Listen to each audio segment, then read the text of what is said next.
Good morning, everybody. We are just including members of the board, and we will be starting our board meeting shortly. Thank you very much for those that are joining. Thanks, Chief. Good morning, everyone. Thank you for your patience. We'll convene the meeting in a few minutes.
Robert Thompson is now joining.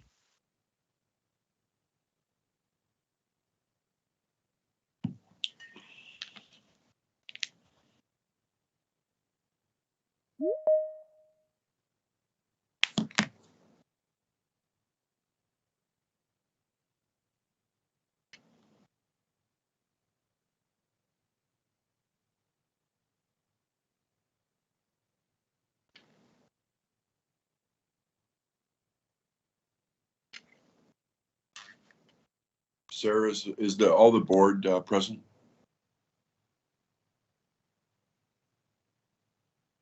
I'm just looking through the list here.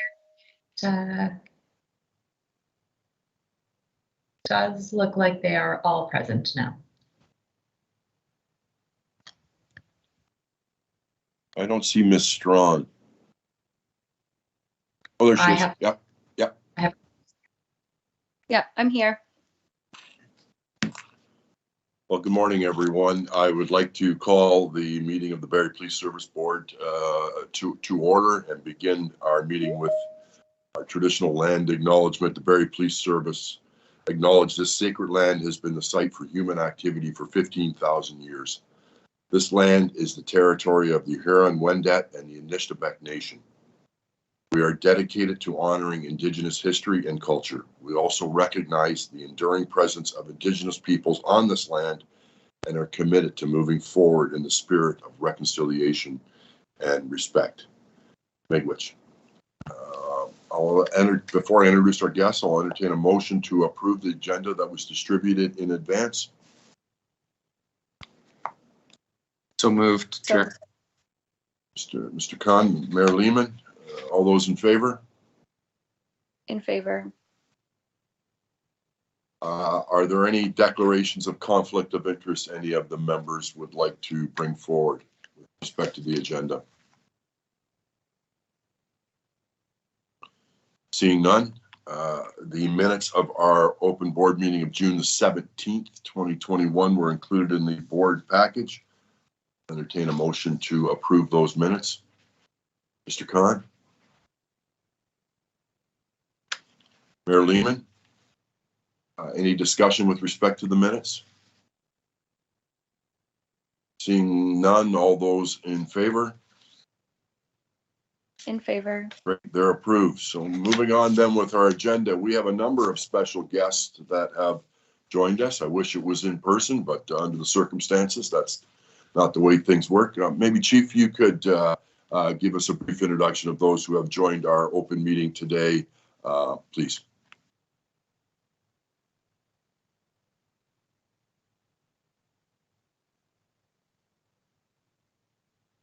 I can't hear you, Chief. Is that just me? No, it's not you. It is, I have to turn on the mic. So thank you very much, everybody. I will be removing my mask when I speak, so it is clearly reflected here. I am very honored to introduce one of our own members of our police service, para-Olympian, Renee Fostel. She became a member of the Barrie Police Service in May of 2019 and works in our records and information management systems. Recently, Renee returned from Tokyo. There she is on our screen. Hopefully you can see her in her Canadian uniform. We are so very proud of her. She competed in the 2020 Paralympic Games, and as I've said, we're so proud of her. She came fourth in her event of F38 discus with a throw of 32.23 under extremely challenging conditions. And in addition to her 2020 Paralympic experience, there are many other accomplishments that we can honor her with. She's a member of the Canadian F36 discus since 2011 and was the youngest para athlete at the 2021 International Paralympic Committee World Champions. And in 2013, she was named Most Outstanding Female Field Performer for Athletics Ontario. In 2015, at the Toronto Para Pan Am Games, she won a gold in discus, a silver in shot put, and a bronze in javelin. Renee was a member of Team Canada and also participated in the 2016 Paralympic Games in Rio de Janeiro. So it was amazing to watch you in Tokyo, and you are a credit and inspiration not only to our service members, the Barrie community, the policing community, but our country. And we know, or we hope you know, that we're behind you 100%, and we will continue to cheer you on in your athletic career. So congratulations, Renee. We can't say enough in regards to what you have accomplished. So congratulations. Thank you so much. And you look great in that Canadian uniform. We're so proud of you. Thank you. Thank you. I thoroughly enjoyed representing Barrie Police Service and this country, so I appreciate that and your kind words. Thank you. Congratulations, Renee. You've great pride, not only the service in our community, but our country. So well done. Well done. Thank you. Thanks so much. Thank you, Renee, and we're on to the next item of our agenda with our help seekers presentation today. We have Dr. Turner as the co-founder and co-president of Help Seekers. She is a social scientist with specialization in social policy, systems planning, and integration, and has worked in system control efforts on homelessness, affordable housing, intimate partner violence, poverty, mental health, addictions throughout her career. She's very compassionate about her work, and she is a fellow at the School of Public Policy at the University of Calgary and serves on the board of directors for Our Way Home Canada and the Albertan Rural Development Rural Advisory Board on Housing and Homelessness. Also joining her today is Hassan Haziz. He is the VP of Strategic Partnerships for Help Seekers. He is a senior business leader with 15 years of experience in the technology industry. And prior to joining Help Seekers, he held several senior level positions in sales consulting roles for software companies.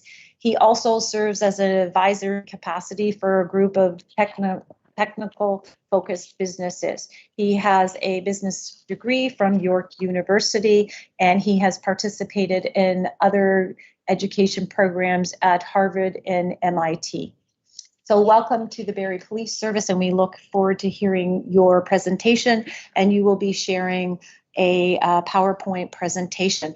Also joining us are members of the Barrie Health Accord.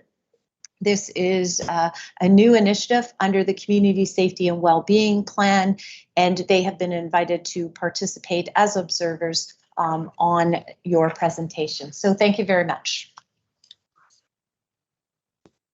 Thank you very much for having us. Do you see my screen perchance?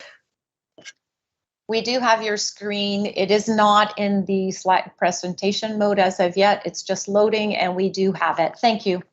Awesome.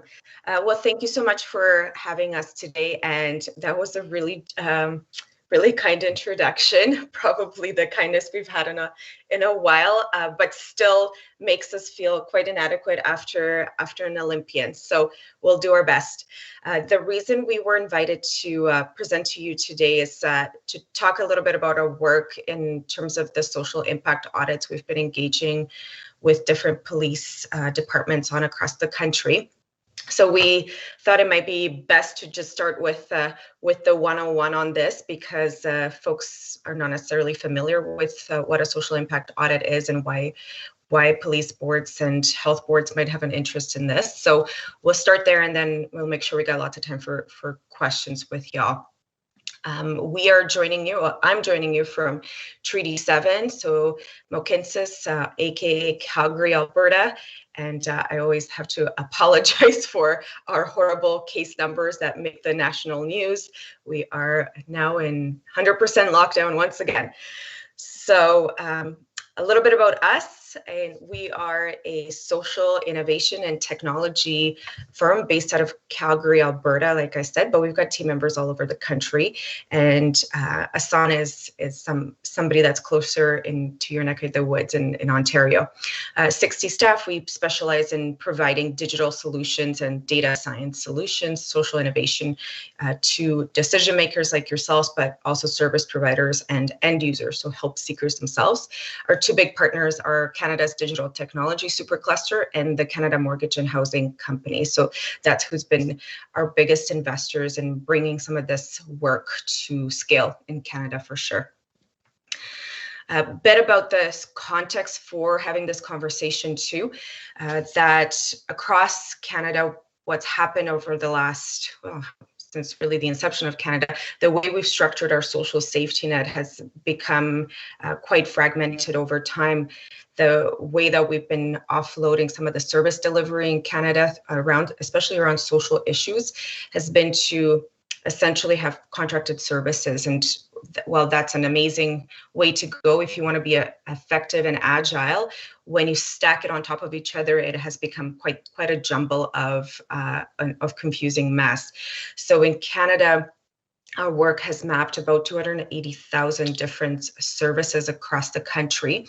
And during that process of mapping the social safety net, we've also been able to start mapping the financial flows into the social safety net, with this whole premise that if we can understand the system, we can make it more efficient and optimize it. When it comes to decision makers, this is a major challenge, especially when we get into funding conversations and who gets what, because it's actually quite complex and involves tons and tons of different sources of funding with different responsibilities.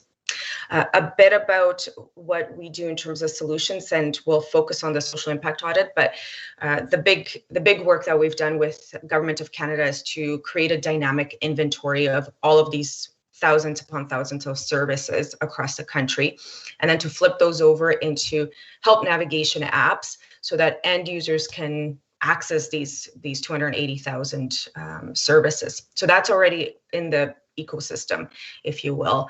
We're one of the top searched websites when it comes to folks looking for housing, free housing assistance, or low-income housing, or domestic violence help, homelessness help. All of those keywords, we do a pretty good job on SEO optimization to make sure all those listings pop up when people look for that help naturally in search engines. The Community Success Hub, that's where all of the data comes in from various sources. So there might be public, open data sources, there are our own data, and that's where we also host some of our visualization and insights. So just because the data comes in doesn't mean that we know what to do with it. And then secondly, how does it all come together to compare community to community, compare communities' trends over time? And more recently, can we simulate moving forward where trends are going and what we need to be investing in to hit our targets for community priorities? And then the social impact audit piece of this puzzle is really focused on the financial flows and optimizing those flows with some analysis on gaps and ROI opportunities when it comes to recalibration. So with the financial flows, and I'm showing you a bit of an example because it's hard to visualize, what we do is get all the data on funding that comes into a particular region or on a particular issue. We've done work, for instance, on human trafficking in Alberta. Another project that we're doing is on mental health and addictions across Canada. So you can slice it by city or you can slice it by issue, but essentially the gist is to look at financial flows and then to look at where that money goes in terms of entities delivering services, and then how does that manifest into service delivery on the ground? Because as I'm sure I'm not telling you anything surprising, just because a whole bunch of money goes in doesn't mean a whole bunch of the same amount of money comes out in service delivery. In fact, very little, as little as 10% in some communities, but as high as 40% in others. So it really depends. Couple of the communities underway. We always get asked which ones are police-led when we present to police, and then we can chat about why police boards are interested in these things. Lots of times it's collaboratives or cities that they might have a committee on safety and well-being, or they might have a homelessness committee that needs to look at this type of a challenge in a systematic way. So we've got the bold that are so-called community-led, but it's primarily municipalities. And then we also included the ones that were police-led.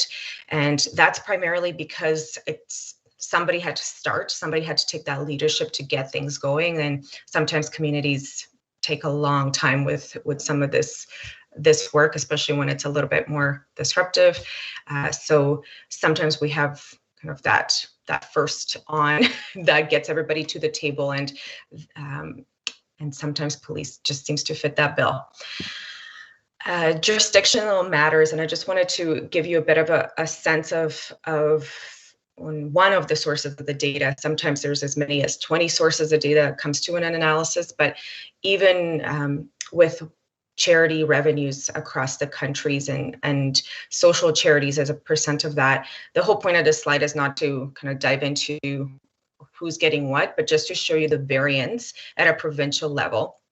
And then to show you that there's not necessarily correlation between what charities get overall and what social type of investments look like in a particular jurisdiction. And this variation that you see here across provinces is exactly the same when I look at just Ontario or just Alberta, city by city. So there isn't a formula where we can say, oh, it's just per capita this much, and that's what we get to work with. It varies quite a lot, especially when you border big centers like a Toronto or Vancouver.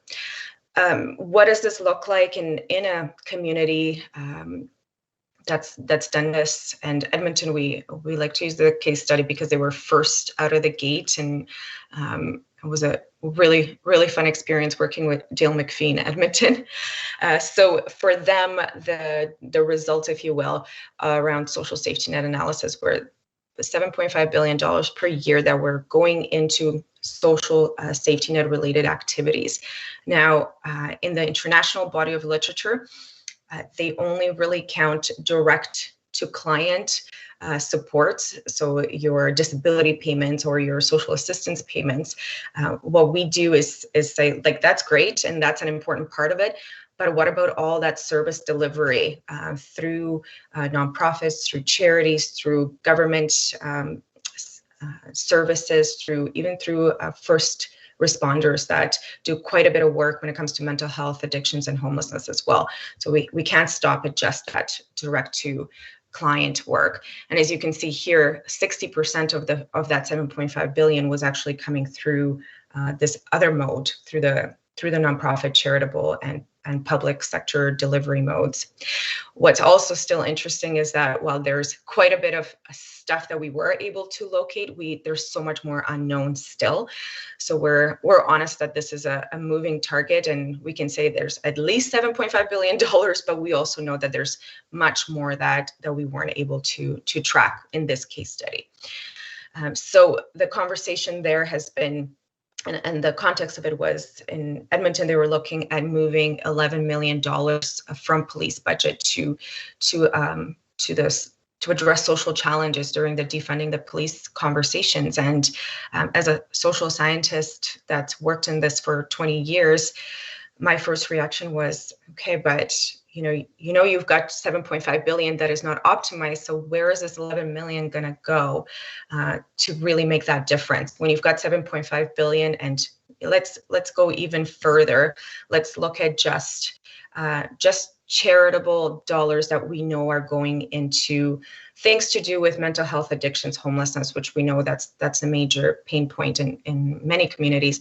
When we look at the flow of funds, and you can see from the top to the bottom, the things that matter when it comes to equity-seeking groups, Indigenous programs and services, it doesn't even register on this chart.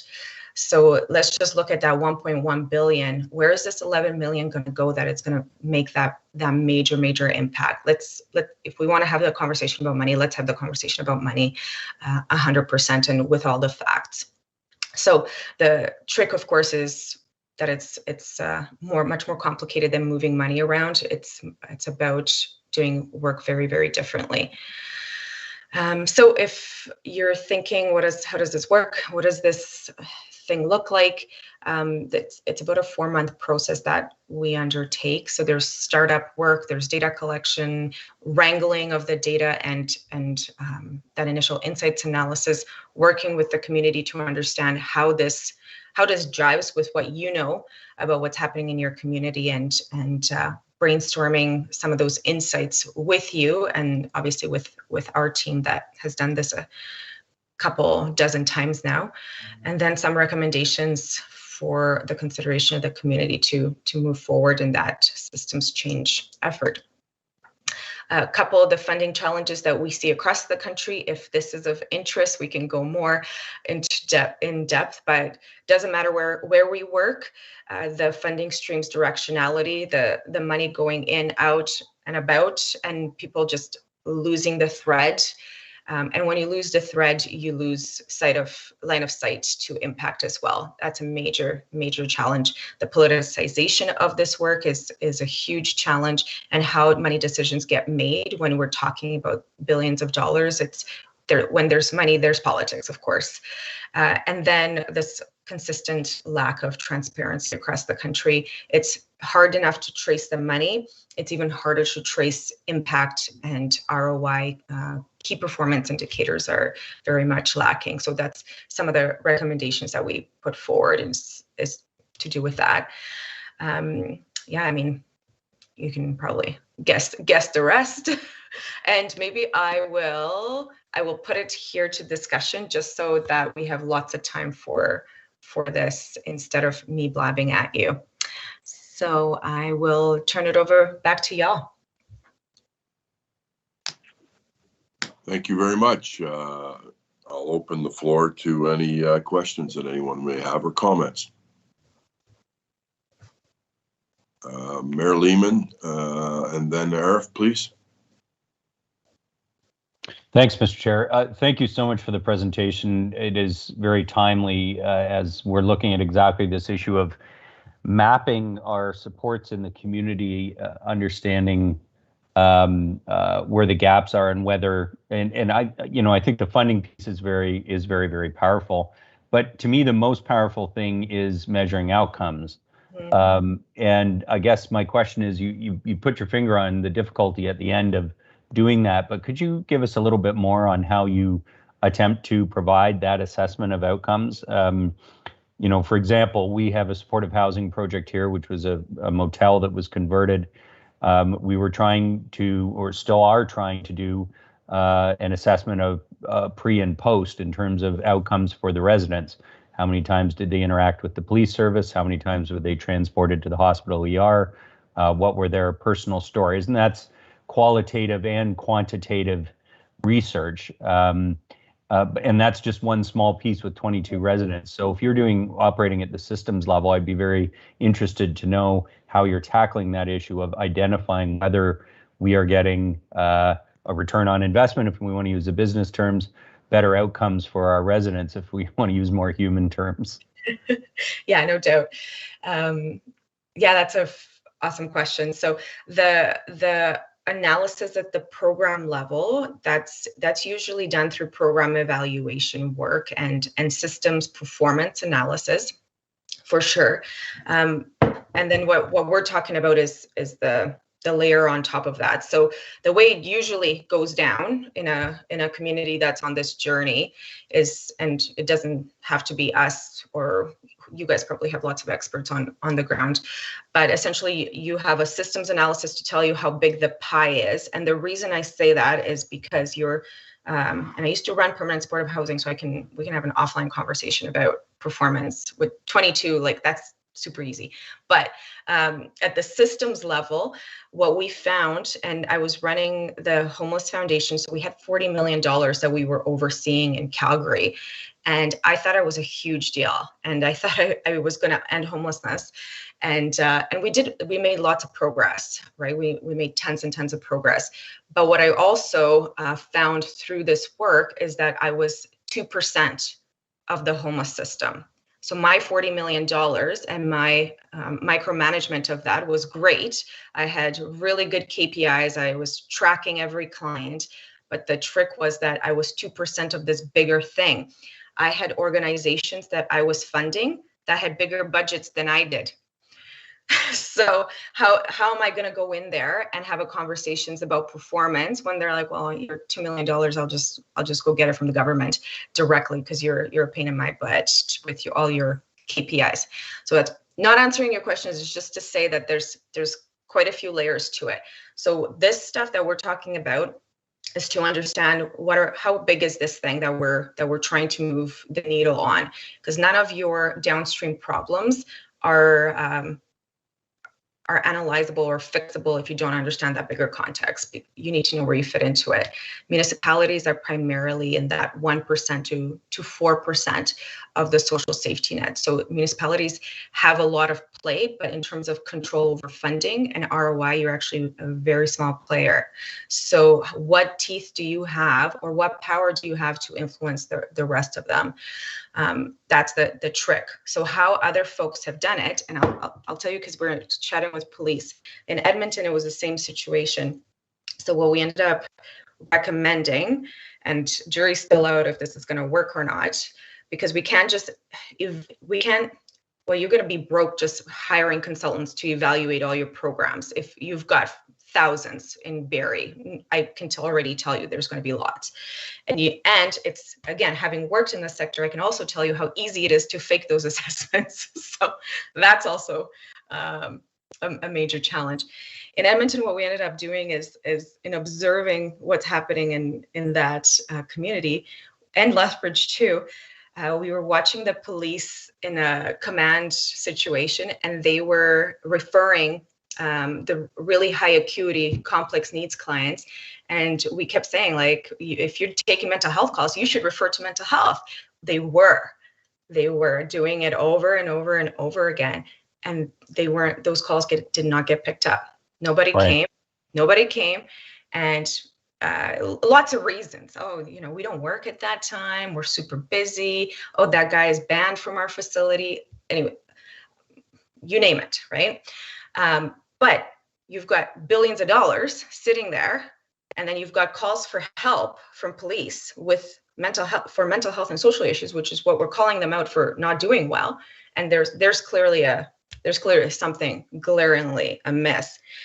Now, what Edmonton's experimenting with right now is saying, can we create a triage protocol for that little 2% that my city, my mayor can have an influence over, but can we wrap that around the police force so that when police call, the ones that are getting some of that cash from the municipality directly they have to pick up. So the KPIs on that look very, very different, because you're looking at KPIs between two entities, policing and social delivery, and mental health delivery. So when police call, these guys get rated on whether they showed up or not, and whether they diffused the situation in an efficient manner. So you've got the data between those two entities, and now you've got accountability. You've also got police backup in situations where it's actually not a good idea to send a social worker. I've worked with enough 20-year-olds, bright-eyed and bushy-tails, 100-pound girls to tell you there's situations that they should not be getting called out for. So that combo has been really critical, but that's also where that evaluation and ROI comes in, because then you're able to track. And we've got lots of examples of where that works really well, because you can see that call would have been a police call, now it's this call, and vice versa. They're training each other on how to do business differently. These guys, how to handle some of these more complex cases that normally they would have called cops for, and then cops vice versa. How do you diffuse without force, and how do you interact with Indigenous populations in a more kinder way? So I would say that that's probably a more useful example for you, but you do it's a funnel approach, right? Because you build the case for that change. You can't just snap your fingers and start saying, now your outcomes are based on what police tell us how you've handled their calls. That's a hard mental shift for some organizations to do. So you do need to prep the conversation for that. I hope that kind of answers it, Mayor. But yeah, just I guess a quick follow-up. We've been focusing here on triaging towards it's a terrible expression, but frequent flyers, or the high harm few who interact with our system over and over again, but are a relatively small proportion of those in the marginalized community, or who are sort of stuck ricocheting around the system. Is that because our assumption has been, and hopefully you could provide the hard data, that actually consumes a huge amount of our time, effort, and resources as a community, not just as a police service. Is that the approach that you take, or what's your response to that approach? Yeah, I don't know if you heard much about the Medicine Hat community around homelessness. Yeah, so that's like one of our case studies that we've worked in. That was our first community, and that's exactly the game plan. Is you look at for them, police wasn't at first on boards at the time, but they're good now.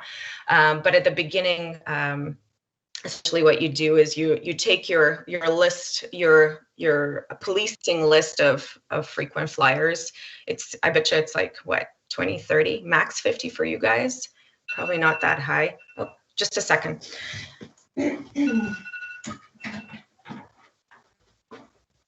Sorry, this is just my reminder that not to talk so much. But the frequent flyers, as you call them, we call them complex needs, however, high system utilizers, etc. So that list is shared at a situation table. I'm sure you guys have something akin to that. Yeah. The trick is that you need to have somewhere to send that crew when you intervene with them, and that's what I'm saying is that you need to have this direct line to an off-ramp. So the off-ramp is usually housing with wraparound mental health addiction supports, it's treatment beds, and it's permanent supportive housing or harm reduction housing for that crew, or kind of the John Howard intervention, because they might have or situations where they can't be in just a general community as well.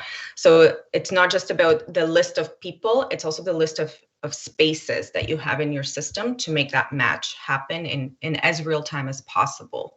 So same thing here. If you map your system and you understand, here's all the places these 19 people could go. Oh, they blew out of this one. I got this one in my back pocket. Then you're able to do that in real time and make those referrals in a more efficient way. So yeah, that's exactly how it works. And then you work your way up the triangle, if you will, for the next wave of, and you work in sprints or blitzes, housing blitzes.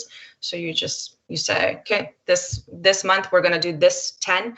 Next month we're going to do these 10 and this 10, and then it's like a combined kind of it's like special ops. I don't know. That's how you look at it. But you get like your best, right? Like not randoms. You probably know who your super social workers are, the ones that everybody loves, the ones that they show up in a different way, and you put that together with your best police team, and you structure a blitz, and then you take that to the bank, you take that to the province, and you say, and this is what Moncton's doing right now. They're saying, well, that's awesome. I'm putting in my what I can control, but I've got like a whole camp that I need to deal with. So province, all I'm asking is that you recalibrate 1% of this $2 billion. I'm not asking for more money. I'm asking for you to let us apply this at scale. And then you're able to have the conversations with those powers, because you're showing them, like, look at this inefficiency. Look at how much money you're putting in. We're still having these issues, but look at the solution. And here's the ROI on that. So that's how people have leveraged it. If they're successful, I'm totally going to leverage that with the Ontario government. Thanks, Mr. Chair. Yeah. Thank you, Mr. Khan. Thank you, Mr. Chair, and thank you for your presentation, Doctor. You gave a presentation and you gave almost another presentation with the answer, which gave me so much more information. So it's great. And I say that with absolute respect. I mean, I love your passion and enthusiasm. I don't know that you're the first at doing what you're doing, but you're the first that I'm seeing it in the way that you're doing it. And I appreciate that.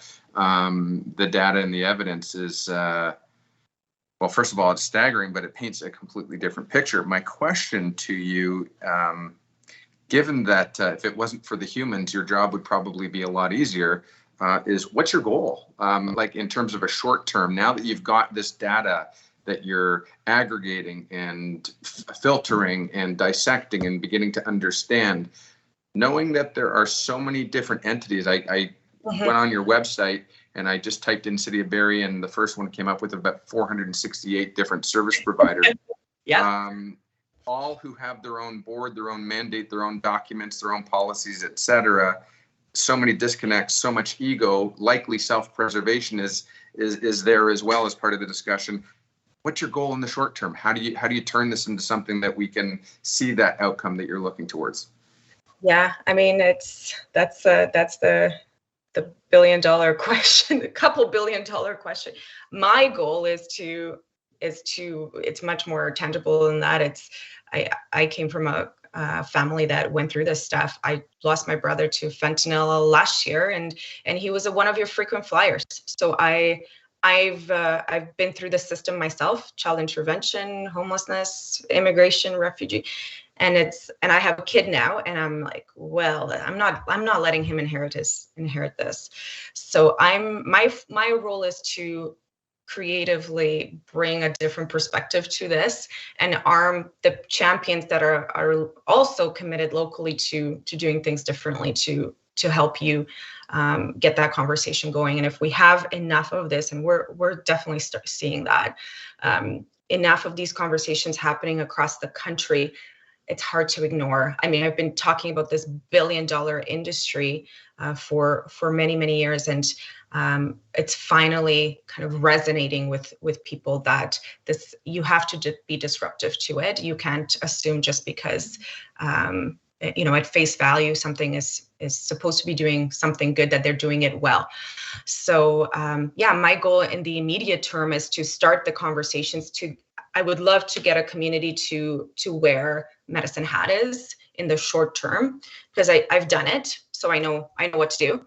I'm not saying that, you know, the stuff I presented to you guys on social impact audit is going to get you there. That's part of the story. There's a whole more steps to it, but you can't get to that end goal if you don't even know what you're dealing with. As you said, 400 some services, you know, that's been the big learning out of Medicine Hat too, is, okay, we solved homelessness, great. Well, now they have a meth crisis and a suicide crisis.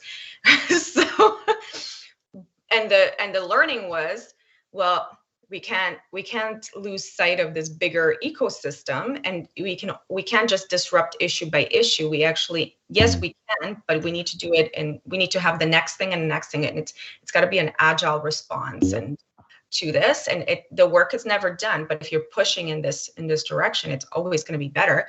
Like they don't have the homelessness that they had 10 years ago. We're tackling domestic violence and suicide now. We're finding it's not hard to be creative and find solutions when people are at the table, but you're not going to get there like that, because like you said, the ego, the trust, the built-in little empires everywhere. So how do you disrupt that? Well, you show them with numbers. At minimum, you show them with numbers how inefficient it is, and it's hard to unsee. You're never gonna forget that, you know, we're talking about billions and billions of dollars in your community. So it changes the conversation, I find, and then you can have a more real one. But so Alina, I'm sure we're short on time, respectfully, Chair. The Barrie Police Service, we've mentioned it on a number of occasions. The point that you made earlier, though, about the fact that the police service is usually leading the charge or at the forefront, and that is certainly the case from the presentations that I've seen, as the chief mentioned, because we have the organization in place or certain resources in place. The service is leading, or at least participating in probably every single organization locally.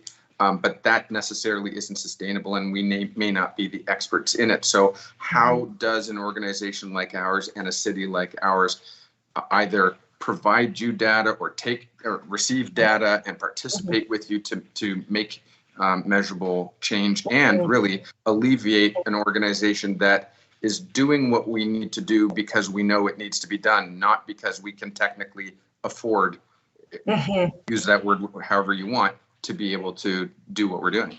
Yeah, no doubt. Well, and it's interesting. I've had conversations with chiefs of police in parts of the country that are like, well, we're not in the social business, and then you go to one of their meetings and that's all they talk about is social issues. So I'm not sure about that.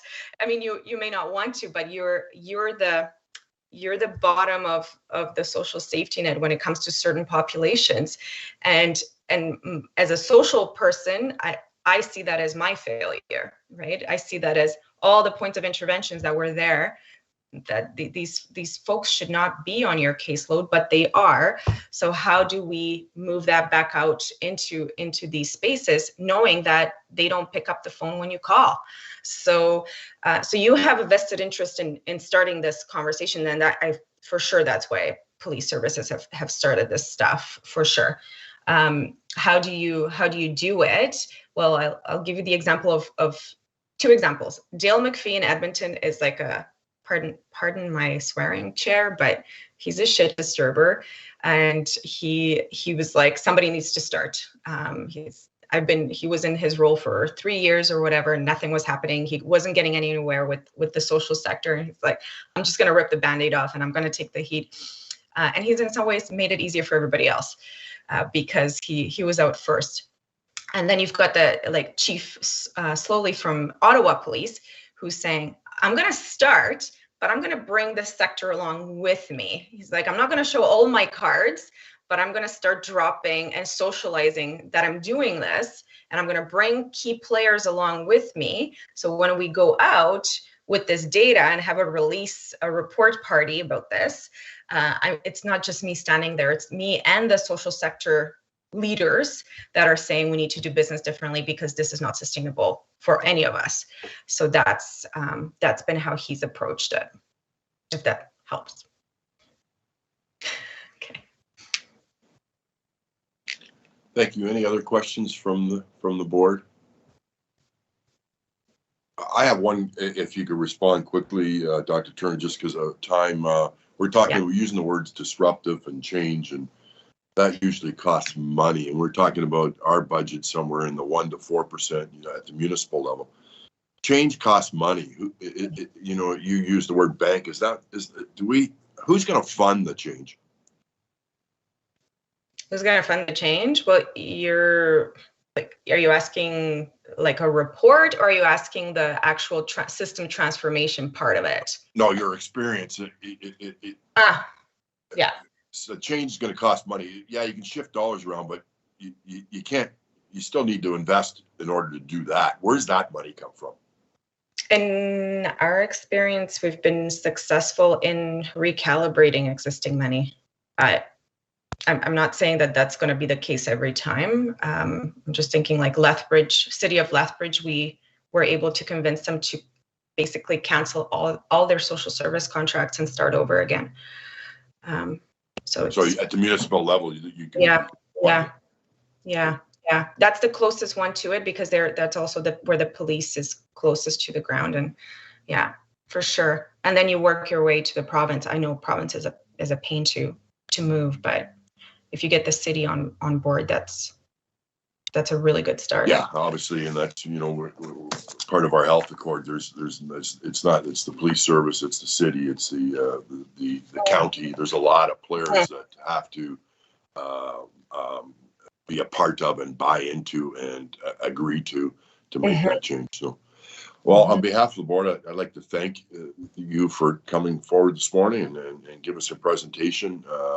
You can tell by the questions, something that we as a board are interested in looking for opportunities for change. The model may not be working as well. I don't know if you want to say it's broken, but the model needs to be reviewed and looked at. So I thank you for your time and presentation. Thank you. Thank you so much. Thank you for the opportunity. And were you guys not able to see me at all this whole time? Aw. Yeah, we can. That's okay. I was gesticulating a lot. It's probably for the best. We did see you at the beginning, so okay. When you shared screen, we lost you when you shared screen. I see. Well, thank you so much, and have a great rest of your day, y'all. Yeah, you too. Thank you. Thanks, everyone. Bye for now.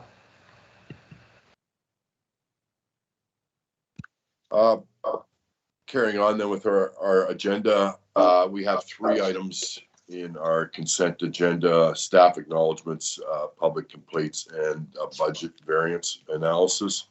Are there any of those items you would like brought forward or questions?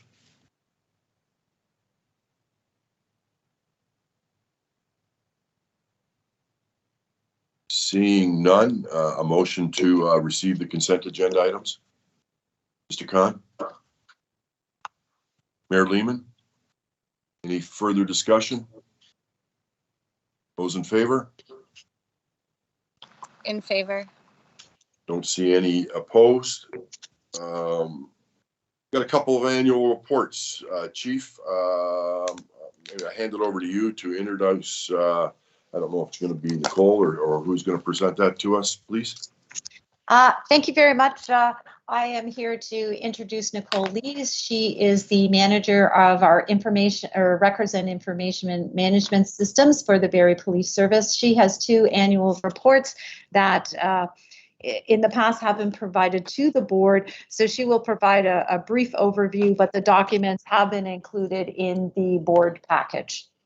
So, Ms. Lees. Good morning, everyone. So in front of you, you'll have the 2020 Annual Statistics Canada Reporting Board Report. For that board report, it's very similar to what you've received in the past years. It outlines Barrie's positioning for crime severity index and the Census Metropolis area in comparison to other services and other Census Metropolis areas in Canada. So the first portion of the report there speaks to Barrie Police Services positioning in relation to crime severity index. So across Canada, Stats Canada compares 325 police services of similar sizing, I'll use that term, where 325 is the best possible positioning. Barrie Police Service in 2020 ranks 186th out of 325. So to compare to last year, Barrie Police Service was 166 out of 321. So actually slightly improved in positioning from last year. The next portion of the report speaks to Census Metropolis area. Again, Stats Canada divides police services or sort of the areas that are condensed into similar size populations surrounding an urban core. So there's 33 of those across Canada. Sorry, 35. There was 33. There's 35 now, going back to pre-maternity leave. So this year, Barrie ranked 33rd out of those 35, which is broken down by violent and non-violent. So in relation to our violent CSI, we ranked 35th out of 35, so the best possible positioning. And for non-violent CSI, that is 29 out of 35. So that is a quick summary of that report. If nobody has any questions about that, I'll just quickly go over the next report. Any questions on that report from the board before Nicole moves on? No. Okay, so the next report, and I'm sorry, I don't know if this one was provided last year or not in my absence, but this one is in relation to hate crime, cybercrime, and organized crime. This is a good overall, this is for, big picture stuff. Barrie Police, I would not say has a particular issue with any of these types of crimes, aside from cybercrime kind of being difficult to pinpoint to a specific police service or jurisdiction. So the first category is the hate crime category. These are broken down by Stats Canada into sort of the per 100,000 of population. This is again broken down by Census Metropolis area. So Barrie Police being part of the Census Metropolis area, including bits of Oro and Innisfil. Barrie positions 4.6 per 100,000 of the population. This is lower than the overall sort of CMA rankings of 7 for per 100,000 of the population. In looking at sort of some of the reports on the Stats Canada website, which are available to the public, available published reports, it's interesting to note that that most provinces did see an increase since the pandemic started. Less in relation to the Jewish community, more in relation to the Muslim community, more in relation to the Chinese, Korean, and Southeast Asian communities. This in relation to Barrie Police Service, we usually see hate crime in the form of graffiti.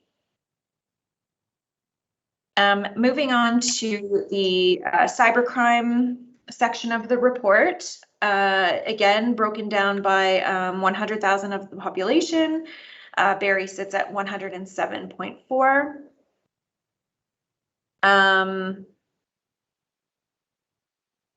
Sorry, it's up from 190 incidences in 2019. The last portion of the report is in relation to organized crime. And you'll see this isn't broken down quite the same as the other two types of crime. And this is because organized crime being reported by Stats Canada is still in its early stages. So they're starting off by sort of opening it up to police services to choose to report organized crime. And also they're only calculating based on certain offenses that have a component of organized crime in them. So it makes it easier for them to validate these types of crime in the beginning stages of the program. So this one is broken down by national average. So it's broken down, 10,892 police reported violations in Canada in 2020. And mostly related to fraud and drug trafficking. Just of note, not in the report, the national numbers for 2019 were 8519, and in 2018 were 6436. So that can be also attributed with more police services using the program, and also Stats Canada reporting on more types of crime in relation to organized crime. And that is a quick summary of those two reports. Is there any questions? Yes. All right. Sure, please. Thank you, Mr. Chair, and thanks, Ms. Lees.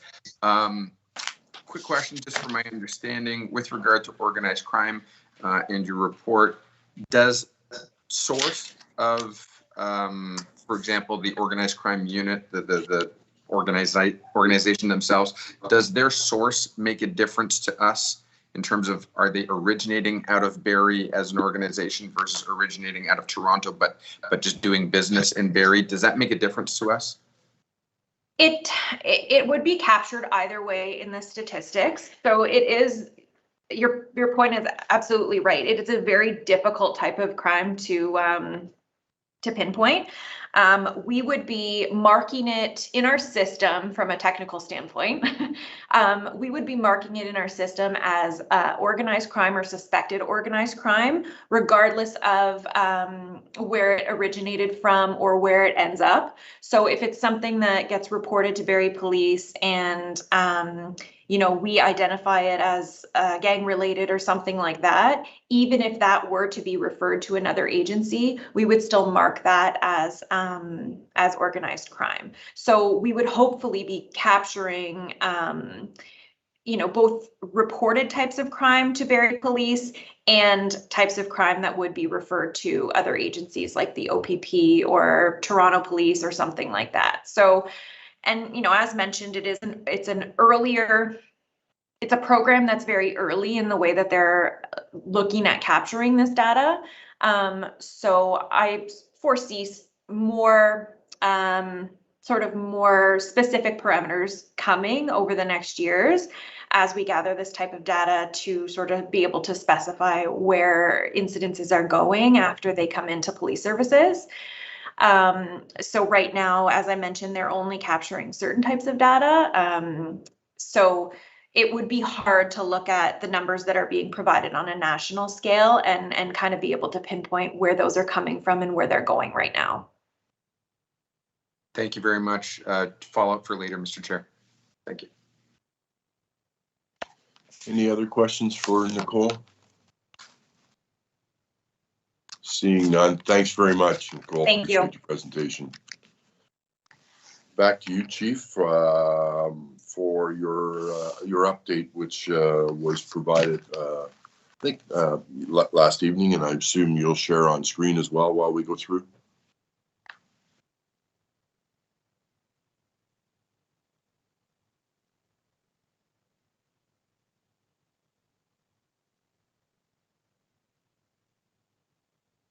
I think you're on mute, Chief. I'll make up those seconds rather quickly. We'll start off with our COVID-19 update. The Barrie Police Service continues to support public health and public safety efforts to stop the spread of COVID-19.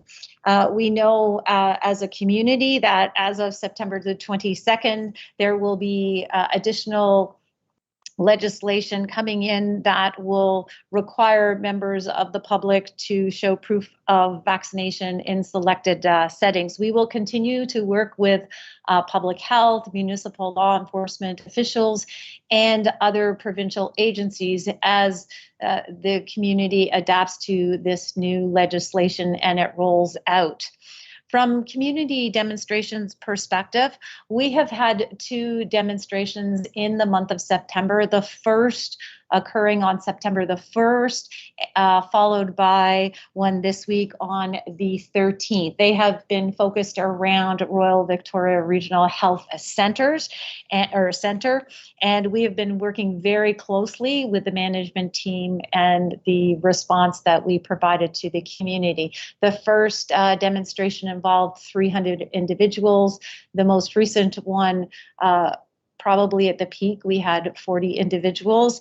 And we are prepared with operational plans and our response to these demonstrations. So we will continue to monitor and collect evidence to ensure that we have the best information available to us in our response. From a vaccination perspective within the Barrie Police Service, I'm very happy to report that 93% of our deployable members have been fully vaccinated.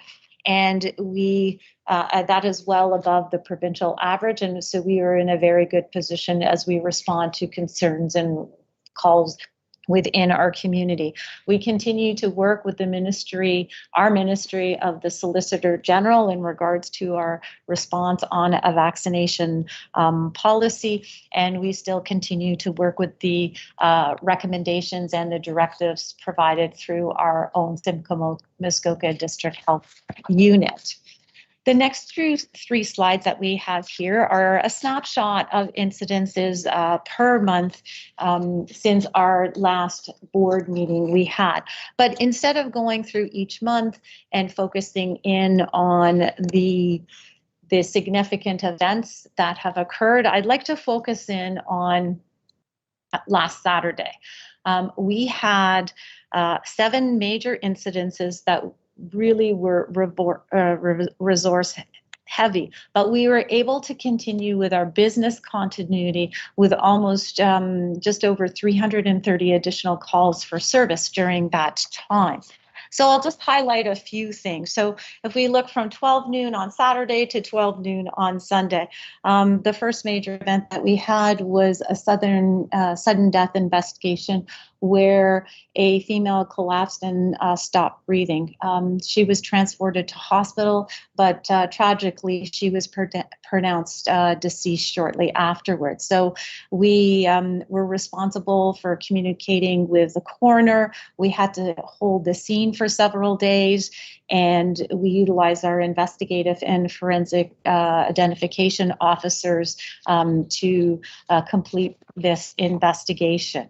If we look at a significant number of kilograms of cocaine was left unattended in a residential neighborhood, officers were able to conduct surveillance, and approximately 7 hours later, with the support of our community safety and well-being officers and our operational support members, we were able to arrest an individual when this person retrieved his property, which was 4 kilograms of cocaine with a street value of $250,000. So there were significant resources on keeping our community safe in that regards.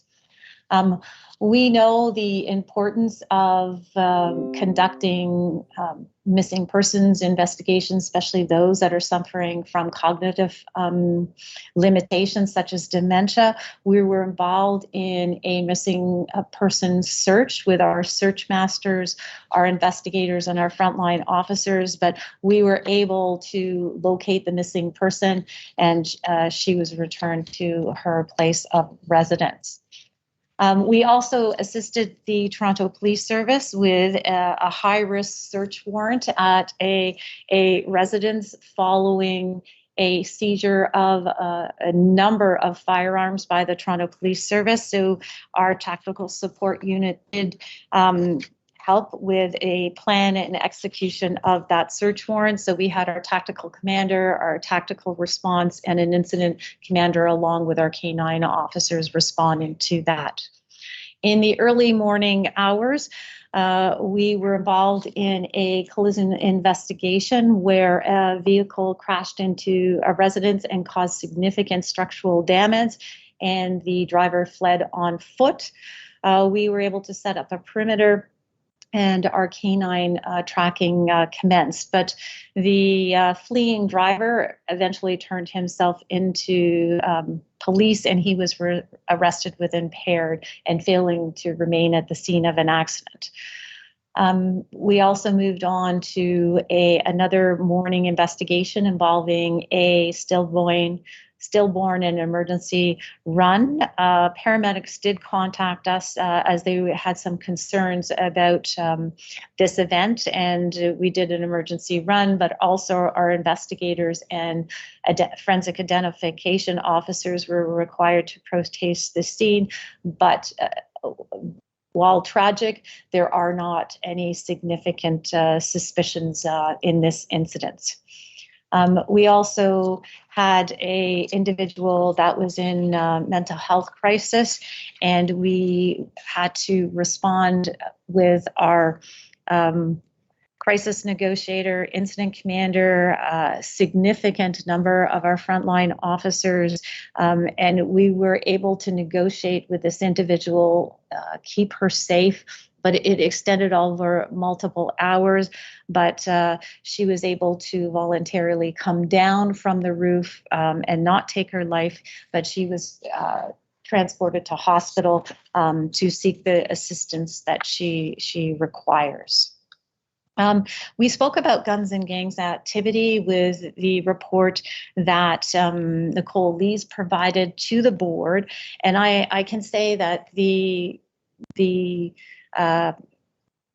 within the city boundaries, even though gun and gang activities aren't significant to boundaries, it's a boundaryless criminal activity. But since the beginning of June, we have seized 16 firearms related to criminal activity in our community. Our investigations and the firearms have been seized as a result of traffic stops, ongoing criminal investigations, execution of criminal code search warrants. And I can say that our members work extremely hard to remove firearms from our community to focus on safety. And we will continue to remove them from homes and our streets. Just a quick highlight of the swearing in of our new deputy chief back in the end of June. And a quick snapshot of the work that the Barrie Police Service did with our other first responders, Barrie Fire and Emergency Services, the County of Paramedic Services, the City of Barrie. We were very fortunate to have support from our policing partners from South Simcoe, OPP, and paramedics had support from York Region. It was a major incident command response. But this is my opportunity to really thank the members of the Barrie Police Service for the work that they did. We rushed to the scene, worked under very challenging environmental conditions.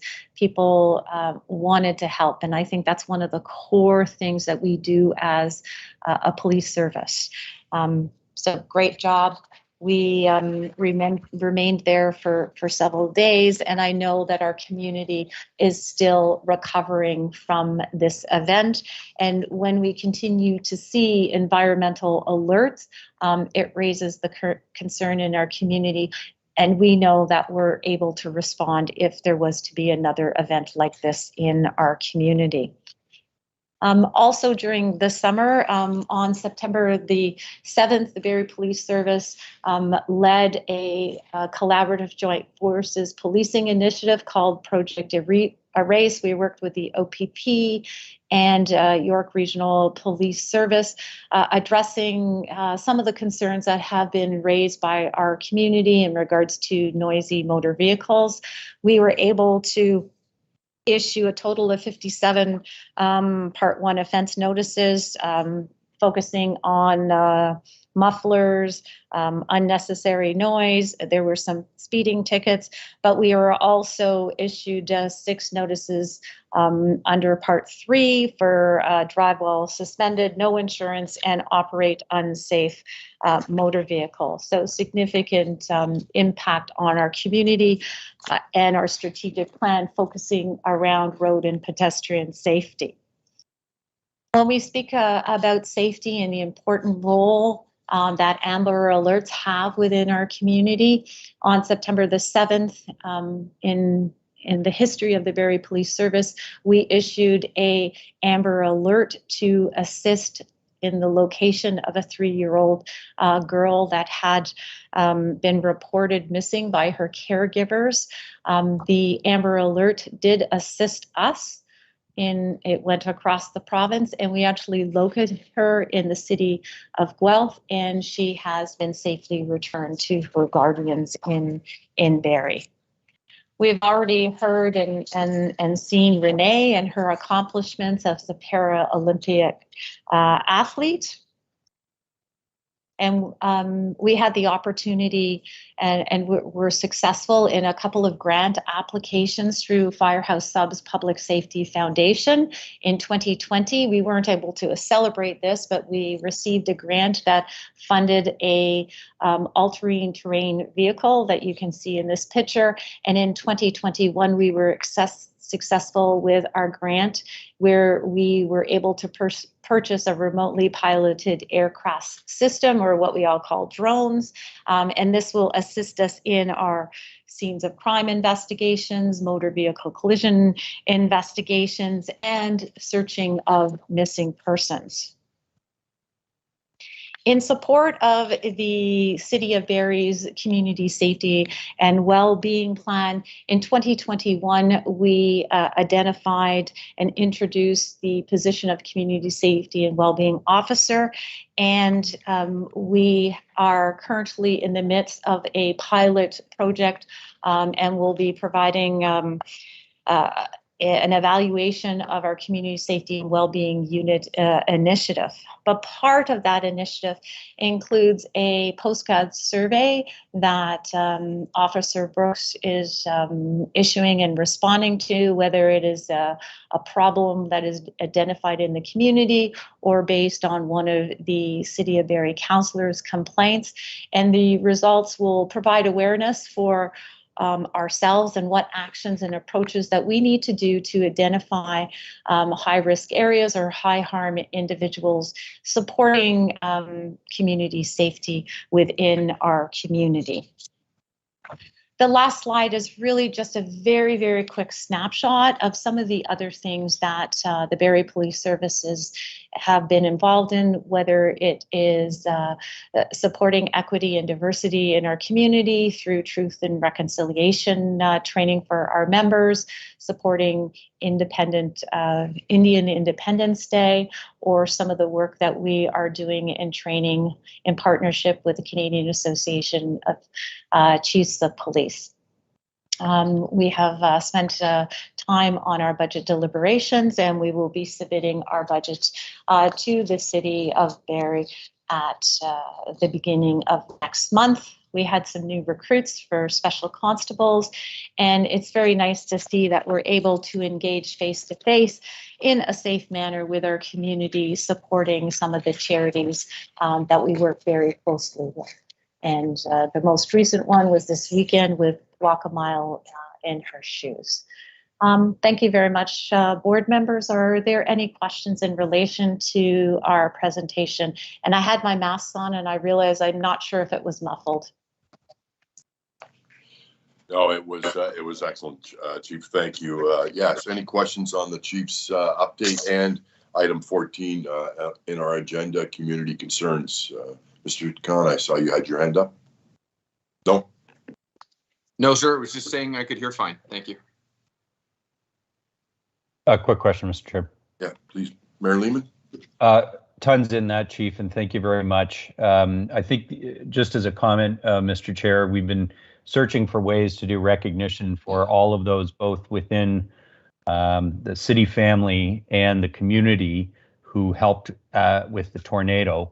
One of the huge challenges is that's actually over 1,000 people if we include all the departments that were involved at the city, external departments, plus certainly there's dozens, if not hundreds, of community members who've taken special initiative. But I do think at some point we should, as a board, recognize the efforts of our members throughout that very difficult week in whatever way you might deem appropriate, Mr. Chair. But I thought I'd mention that since it was in the presentation.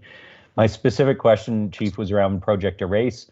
10% if sorry, no, I shouldn't assume I know the number. You had 6 drive while suspended or related through all those stops as part of Project Erase. It struck me as a very high number. Are we seeing a lot more drivers who are operating? I mean, it makes sense. If you're operating in a legal vehicle, you might be a little more likely to be driving while suspended or otherwise.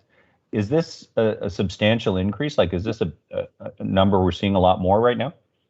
I apologize if I wasn't clear. We had 6 Part 3 offenses. So those are ones that direct individuals specifically to court. There's not other options for them to deal with it. Yeah. But of the 6, 3 were drive under suspension. We had 2 that had no insurance, and one was operate unsafe motor vehicle.